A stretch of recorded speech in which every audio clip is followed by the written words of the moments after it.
মানুষ মনে করে শুধু দুঃখের ভিতরে জ্বালা আছে ভাই, জ্বালাটা যে সুখের ভিতরেও আছে এই কথাটা হয়তোবা অনেকে এখনো বিশ্বাসই করে নাই।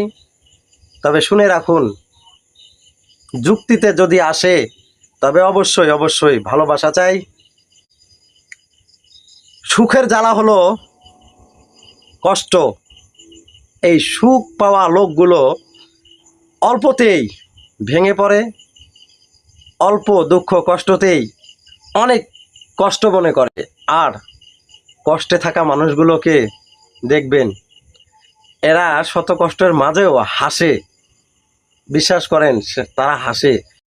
আর সুখের প্রাচুর্যে থাকা মানুষগুলো দেখবেন, এরা একটু দুঃখ পেলে হাসিটা হারিয়ে ফেলে, কারণ ওদের সহ্য করার ক্ষমতা নাই।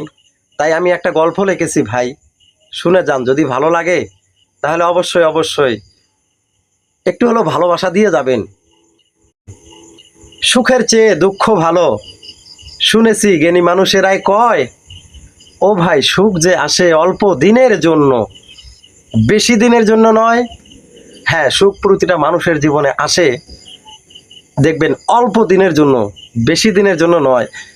এই অল্প দিনের সুখটা একটু হিসাব করে দেখবেন জীবনের কতটা ক্ষতি করে। জীবনের চাওয়াগুলো সুখের জায়গা নয়, হয় না পূরণ।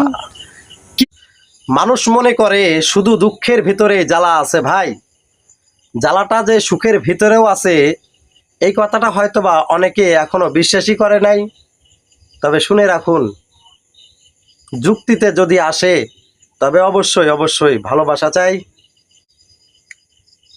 সুখের জ্বালা হলো কষ্ট।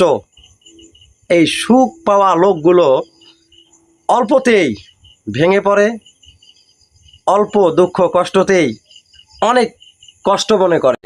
আর কষ্টে থাকা মানুষগুলোকে দেখবেন, এরা শত কষ্টের মাঝেও হাসে। বিশ্বাস করেন, তারা হাসে। আর সুখের প্রাচুর্যে থাকা মানুষগুলো দেখবেন, এরা একটু দুঃখ পেলে হাসিটা হারিয়ে ফেলে, কারণ ওদের সহ্য করার ক্ষমতা নাই।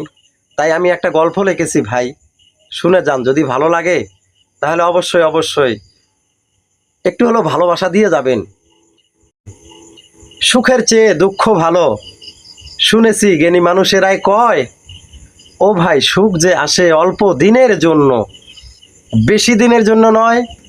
হ্যাঁ, সুখ প্রতিটা মানুষের জীবনে আসে, দেখবেন অল্প দিনের জন্য, বেশি দিনের জন্য নয়। এই অল্প দিনের সুখটা একটু হিসাব করে দেখবেন জীবনের কতটা ক্ষতি করে। জীবনের চাওয়াগুলো সুখের জায়গা নয়।